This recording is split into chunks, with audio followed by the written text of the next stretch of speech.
If your system is preventing great customer service to your clients, don't be surprised when they head for the door. You're listening to Idea Charger Radio.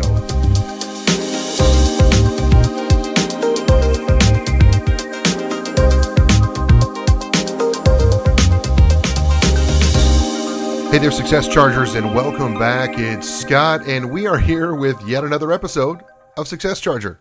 So glad you're here. Hey, I'm sitting here today a little bit frustrated, and I'm looking at a letter. It's a letter from a rental car company that says, hey, just wanted to let you know that apparently an alleged camera allegedly said you were speeding somewhere in a city where you were in one of our cars, but we've already taken the liberty of paying the bill for you and sending you a bill now from us that, by the way, we've already charged to your corporate Amex card. Which leads me to this.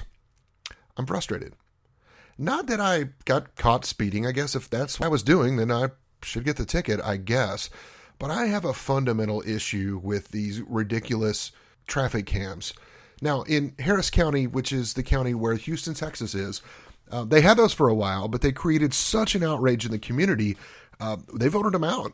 And they had to break the contract early and said, no, if you think I've done something wrong, you need to come and get me. Now, it's kind of interesting because I guess the people of Houston have been conditioned.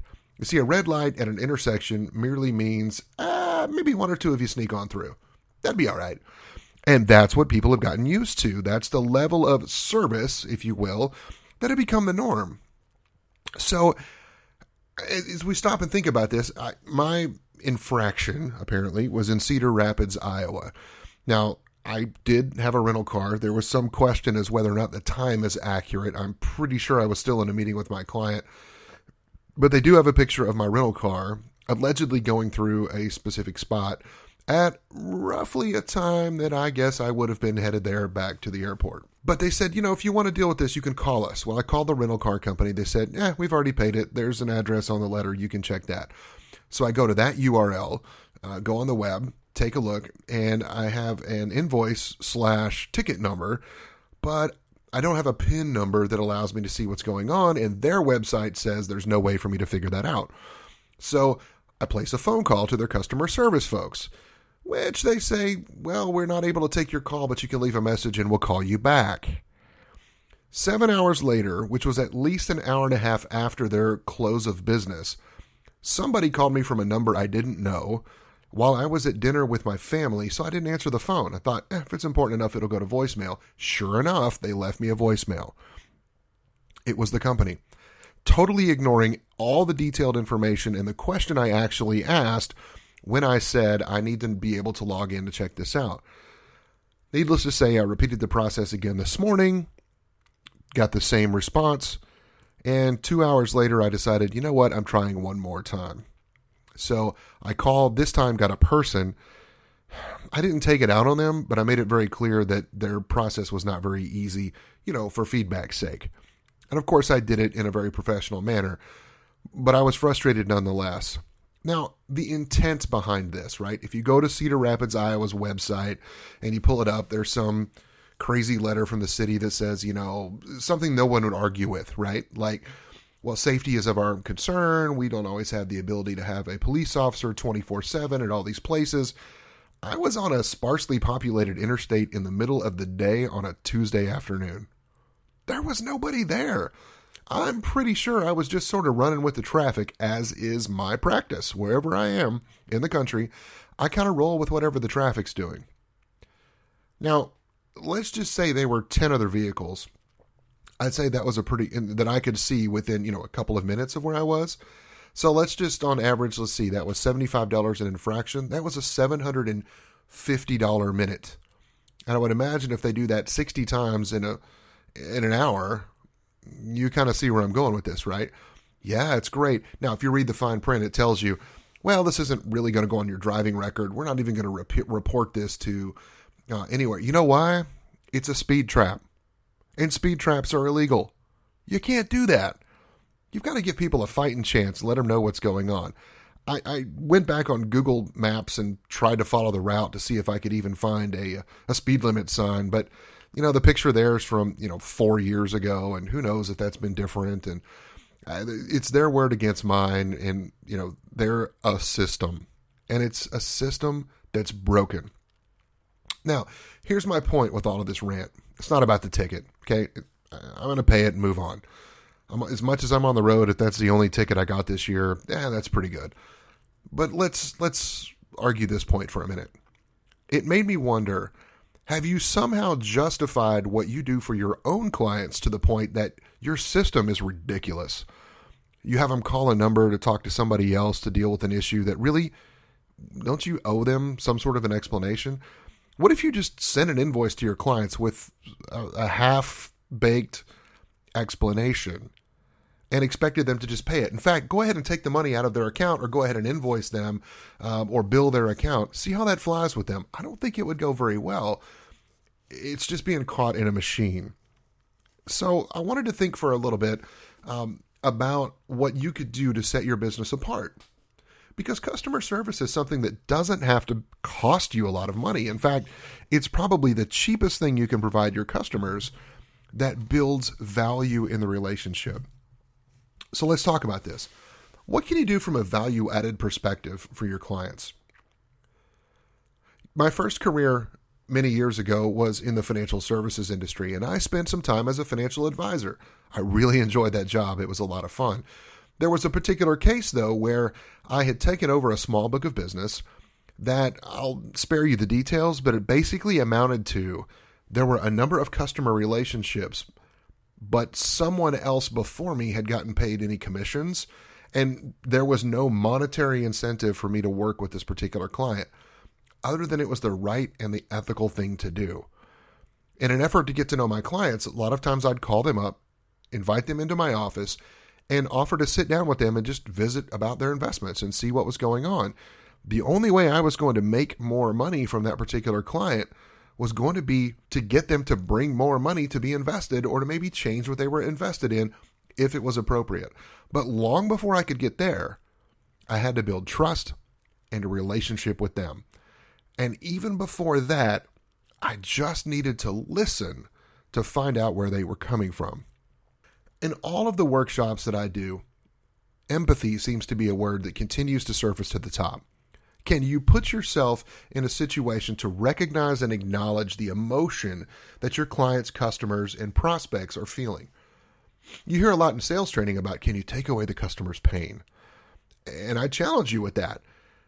Everybody's in sales. I don't care if you're in a sales role, if you have a sales quota or not. If you work in a business, that business has one purpose: to make money. I guess the exception might be it's non-cash driven. We could argue this if you work for a nonprofit. Yes, you need to be able to attract donations to be able to provide your service, but it may be that providing a particular service or filling some gap. But we'll talk today about a for-profit business, because that's what most of you are doing. I want you to think about what you could do. For example, in the financial services industry, one of the greatest value adds is to say, you know what, I'd just like to understand what your other investments might be doing that aren't with me. And there's plenty of clues and things that will indicate to you whether or not you are that individual's only financial advisor, or if it's the only place that they have any money. A lot of times people go from job to job to job to job, and they leave a lot of assets behind. You may be able to help them look at a more comprehensive look at their investments. And you may be able to add some value to that, but you can't if you never ask about those investments to see what's going on. Now, I'm going to be honest. There are times I've talked to a client. Client has a lot of wealth tied up in, say, a 401k retirement account. That's what we call them here in the U.S. And that would be that money they've put in, and you can't access that money until you retire or until you stop working for the company. And then you can roll that over to a different type of retirement account. Now, we're getting in the weeds a little here, but here's the point.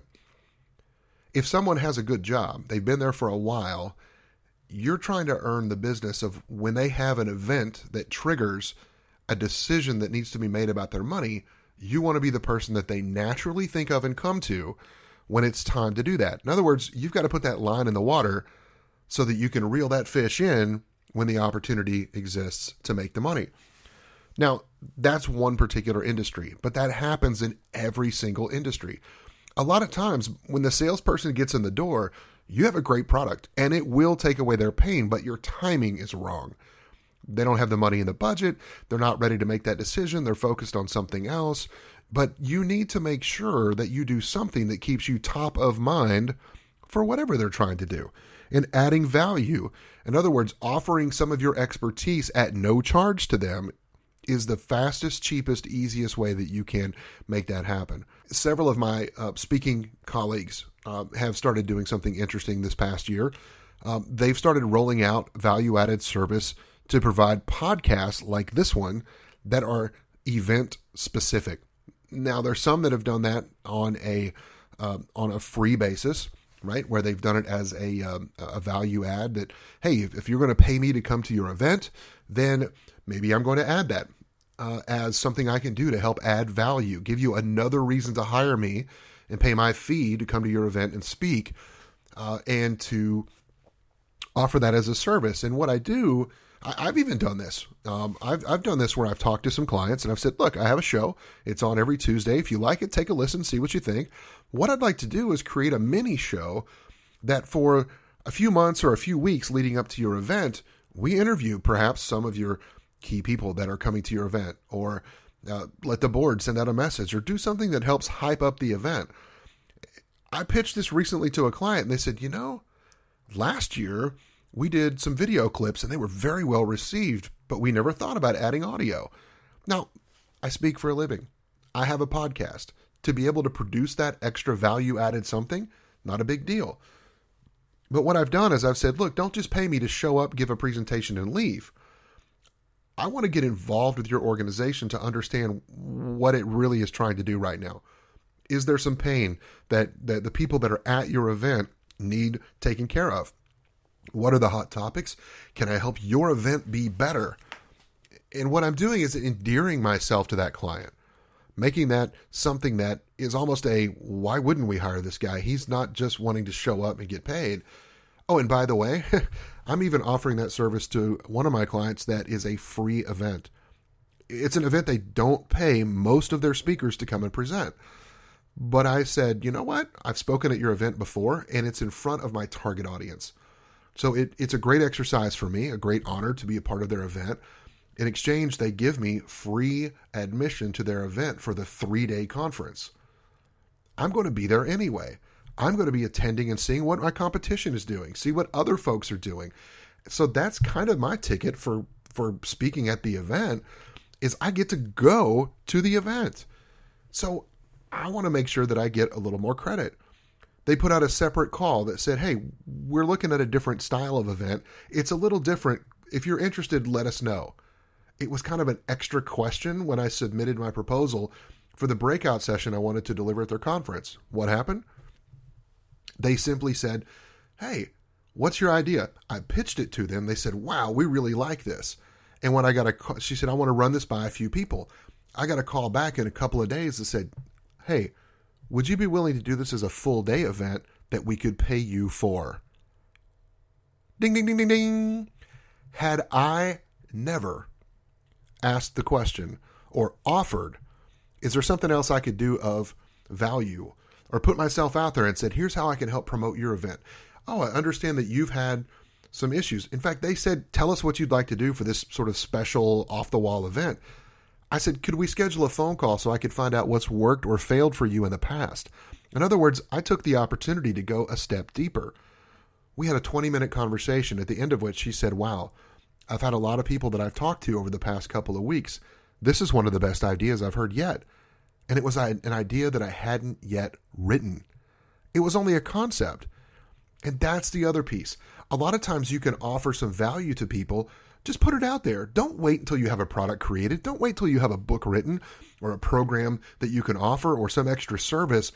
Outline what would be entailed in that service, what the benefits would be for that person to have that service, why it would be something they might consider, and just talk it up. Talk it up as if it already exists. You don't have to have the whole thing written until somebody decides, hey, I'd like to do that. Now, if you have a physical product, that maybe is different. If they say, hey, I'm working on this book, they say, wow, tell me when the book comes out. And say, well, how many copies would you like? You go, well, if it covers these particular topics, I think I'd buy one for everybody in my company. Wouldn't that incent you to sit down and write that book? Yeah, I thought it might. So that's a couple of things that you can do that I think will help make your business better. I want you to go above and beyond. I want you to think about how you can take advantage of a bad situation and make it a good one. And let me highlight it with this. I was recently looking for a picture that I wanted to use in an online post. And I was going through my archives. I ran across a photograph I had taken of a feedback form a few years back. This was handwritten in a participant's kind of write in some extra comments part of the feedback form. And it said this: "Thank you for being old school and using the whiteboard instead of giving us death by PowerPoint. Great examples. Loved your class." Wow. As I read those comments, you know what I remembered? I remembered that was a day that I was teaching the same workshop in 4 different cities in 4 days. It was near the end of the week, and I was pretty tired from being on the road. I was a little weary. There was a lot of travel every night after I got done being on my feet all day. And 2 days earlier, my LCD projector had exploded. Literally exploded. Like right at the end of my presentation. I couldn't have timed it better as I'm making the final draw it all together, bring it home point at the end of the day. Bang! And smoke started coming out of my projector as it went dark. And I thought to myself, what am I going to do? I finished the day, got in the car, drove to the next city, and the first stop I made was like a Walmart, because it was about 11 o'clock at night and there was nowhere else to go. There was nowhere I was going to find a projector bulb in time. And I was on a pretty tight budget that said, you're not going to overnight a bulb to yourself either. You're going to have to figure something else out. I don't think I technically had a whiteboard that day. I think I bought a roll of butcher paper. But I thought to myself, this is a class I've taught so many times. Why do I need to rely on a PowerPoint presentation just because it's there? So that morning I went into the room. I put 2 huge pieces of butcher paper up on the wall and sort of looked into my notes and figured out here are 6 specific images that I might transfer through the course of the day. And I had those laying on the table. And as we got to them in the conversation during the workshop, I put them up on the board. You know what happened? I got out of the facilitator guide. I stopped reading my notes. I just got into the moment with the people in the room, and I knew what the learning points were for the day. And I just walked through the class. And what happened was nothing short of magic, because at the end of the day, I had an unbelievable amount of energy. I had really connected with the audience. And the proof was the person that wrote the comment that said, "Thank you for being old school," as if I had done that on purpose. Don't look at what happens to you to define who you are or what becomes of you. It's how you react to it that makes all the difference in the world. Think about how you can do better for your clients and how you can add value. Well, Success Chargers, I just wanted to keep this one short. So today, we've given you a couple of ideas. I want you to take a good hard look at your business and start thinking about what you can do differently. And I want you to play around with it a little bit. For the last couple of months of this year, we've got about 6 weeks left in the year. I want you to think about what it is that you can start doing now. Test a few things. Float some ideas around. Call your best customers this year and ask them, what was it that made it easy to do business with me? Why did you come back and do repeat business with me this year? Why do you like our company? What do you like? What would you like to see us do better in 2016? Start doing your homework now. And it's even better if you kind of say, you know what, we've been looking at a new platform of services and you came as top of mind as somebody, we wanted to make sure you got the best tier. What would that look like for you? If you've built a good relationship with your clients, they're going to have a meaningful conversation with you, and you're going to figure out how to set yourself apart from your competition in ways that they can't spend and buy their way through. Success Chargers, that's all I've got for this week. We'll see you again next week. Thanks for being here. If you enjoyed what you just heard, please post your 5-star review and subscribe to Success Charger today. Your future